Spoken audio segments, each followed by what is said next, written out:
নমস্কার, আপনাদের সবাইকেই স্বাগত। তো আমি রয়েছি হচ্ছে এখন নেপালে। তো আমরা হচ্ছে নেপালে পোখরা থেকে হচ্ছে মুক্তিনাথ যাব। তো তার জন্য হচ্ছে আমরা গাড়িতে উঠে পড়েছি এবং যাওয়ার পথে অনেক কিছু মজা করেছি।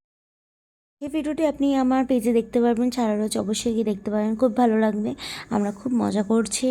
তো এখন হচ্ছে আমরা যাচ্ছি হচ্ছে মুক্তিনাথ। তো যাওয়ার পথে হচ্ছে এরকম সুন্দর একটা নদী পড়েছে, তো আমাদের দাঁড় করিয়ে দিয়েছিল।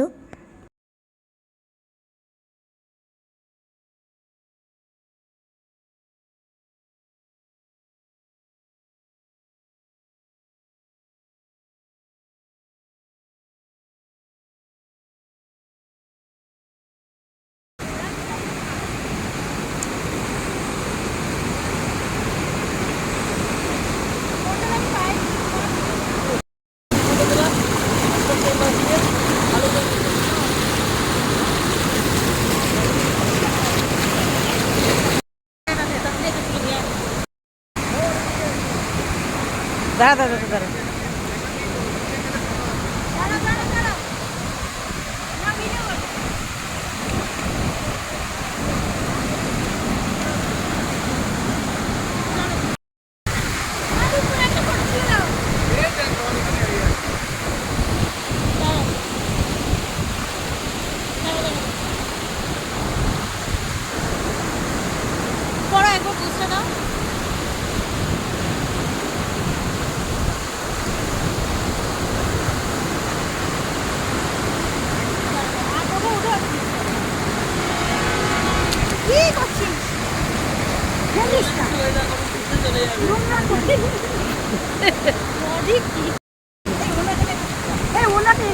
দুজনে মিলে কাজ করো, অন্য নিয়ে ঘোরো, আমি একটা ভিডিও বানিয়ে দিই।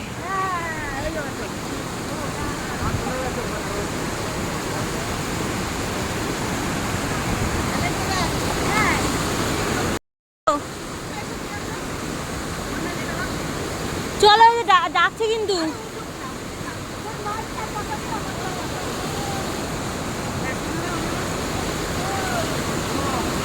তাড়াতাড়ি তাড়াতাড়ি।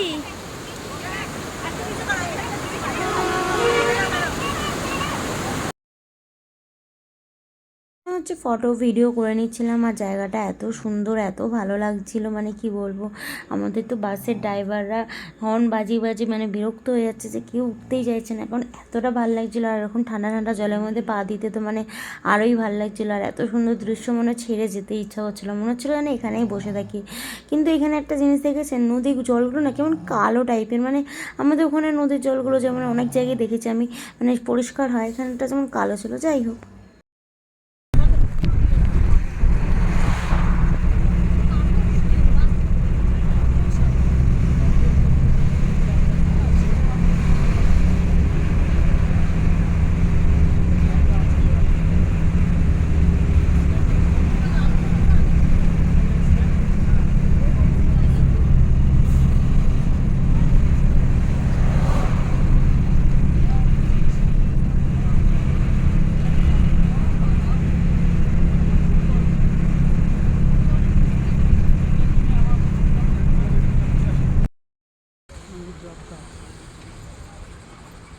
যেতে যেতে রাস্তায় হচ্ছে আবার ধস পড়ে গেছিলো, তো ওই জন্য আমরা কিছুক্ষণ আটকেছিলাম, প্রায় 1 ঘন্টার মতন আটকেই ছিলাম। তো ওখানে নেমেছিলাম, যে জায়গাটা দাঁড়িয়েছিল বাসটা, সেই জায়গাটার ভিউটা দেখতে পাচ্ছেন, জাস্ট অসাধারণ।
পোখরা থেকে মুক্তিনাথ যাওয়ার পথে রাস্তার সিনারি জাস্ট অপূর্ব, মানে অসাধারণ, এত সুন্দর, মানে কি বলবো।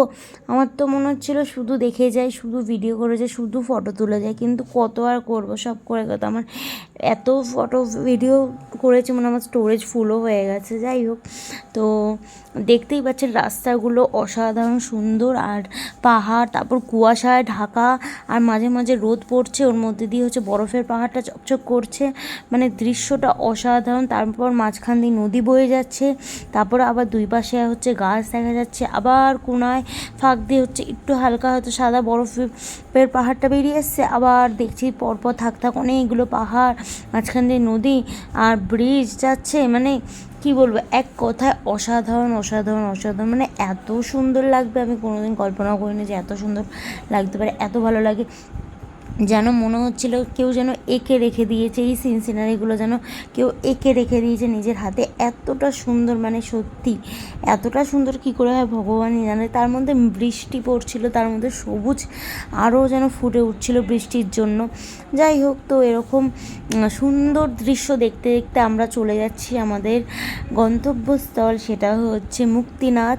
তো ওখানে গিয়ে হচ্ছে মুক্তিনাথে গিয়ে হচ্ছে আমরা এক নাইট স্টে করব, পরের দিন সকালবেলা হচ্ছে মুক্তিনাথে আমরা হেঁটে যাব।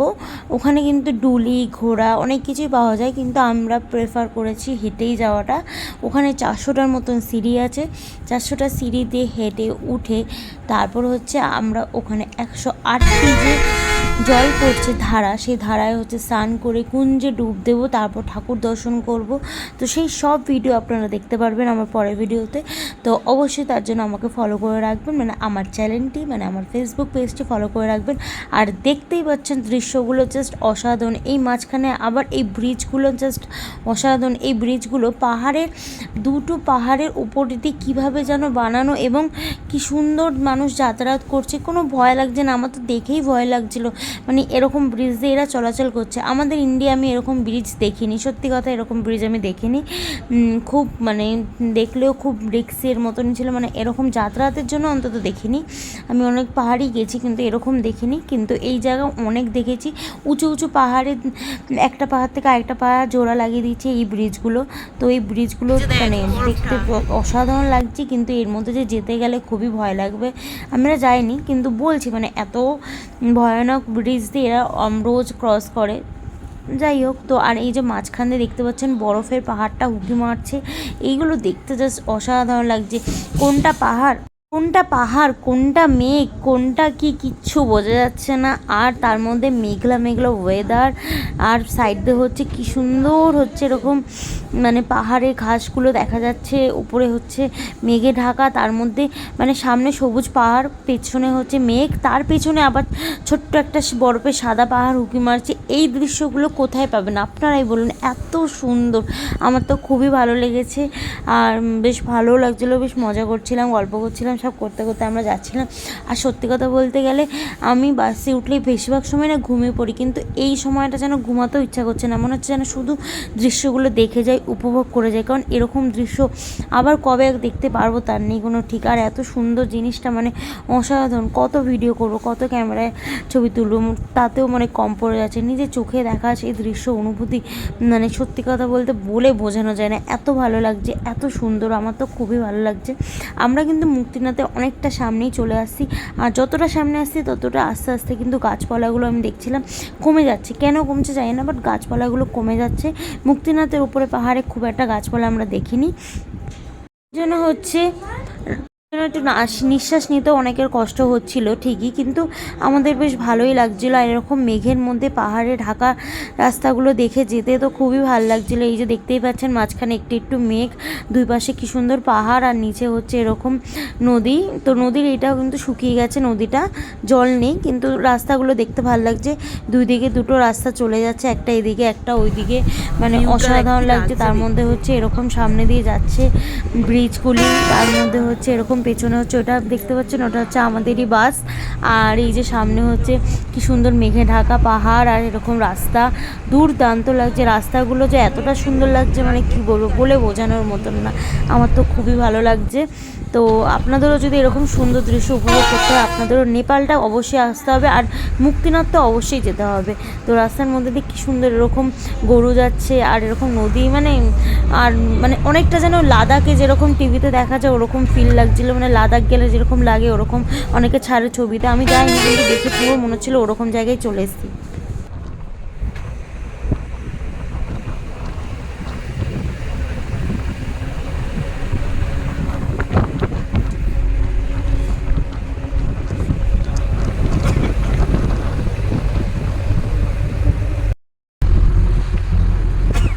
দেখ কি সুন্দর লাগছে। দেখি সরো একটু, আমাকে একটু ছবি তুলতে দাও।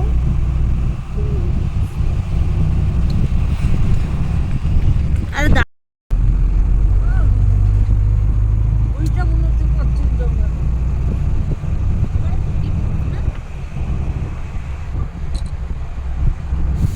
ওয়াও কি সুন্দর লাগছে দেখতে।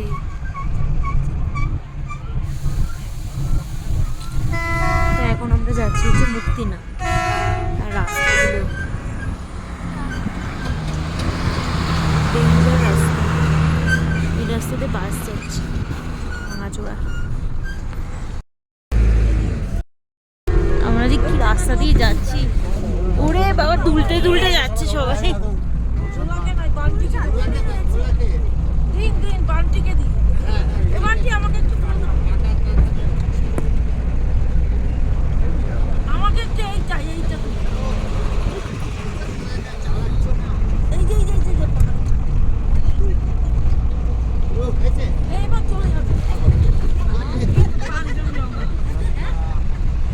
কালকে হোটেল থেকে অনেক পারবেন চলতে, হোটেল থেকে কালকে অনেক চলতে হবে। দারুণ লাগছে, দারুণ। আমাদের রোদ পড়েছে, আমি আর যার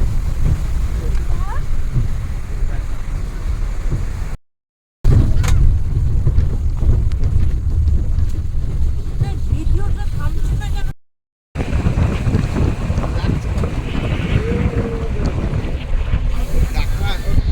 স্টাইলটা ভালো।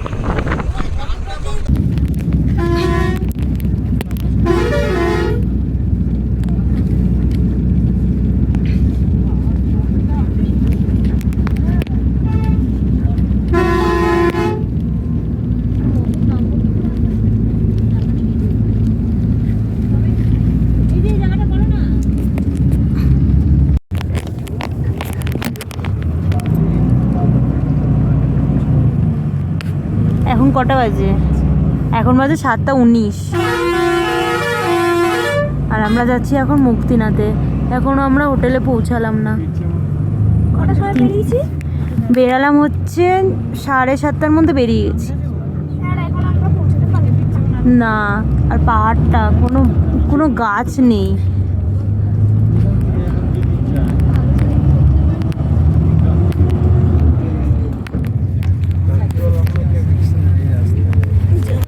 বাস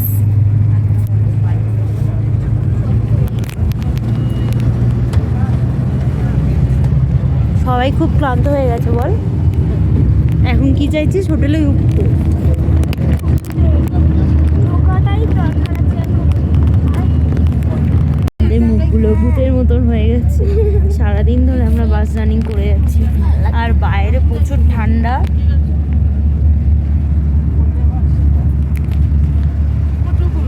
সবার মুখটা পুরো ভূতের মতো হয়ে গেছে। দেখা যাচ্ছে তোমার মুখ? অন্ধকার হয়ে যাচ্ছে সবার। হ্যালো। তোর মুখটা দেখ, তোর মুখটা পুরো ভূতের মতন হয়ে গেছে। আমারও ঘাম হয়নি দেখো। এ আমার মুখ চোখগুলো দেখ কেমন লাগছে দেখতে।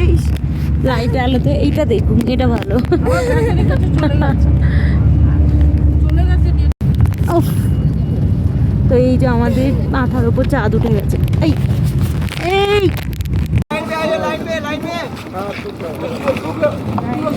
দাদা এই দাদা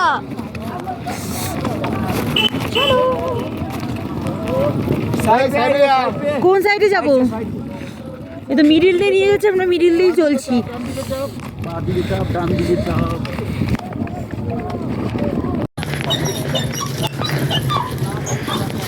আমরা মুক্তিধামে হোটেলে যাচ্ছি, আর এই যে গোড়া পার্কিং দিয়ে হেঁটে হেঁটে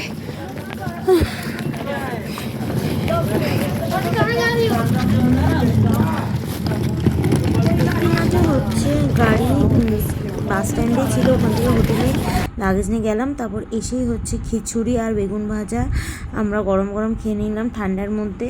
সবই আমাদের লোক যারা নিয়েছিল, রান্নার লোক তারাই করেছিল, করেছিল। তো সবাই সকালবেলায় যাবো মুক্তিনাথে মন্দির দর্শন করতে, তো তখন দেখা হবে। এখন আপাতত এইটুকুনি, ভালো থাকবে, সুস্থ থাকবে। তো এইটা হচ্ছে একটা হোটেল আমাদের মুক্তিনাথে। অন্য নম্বরে দেখো তো বোঝা যাচ্ছে না।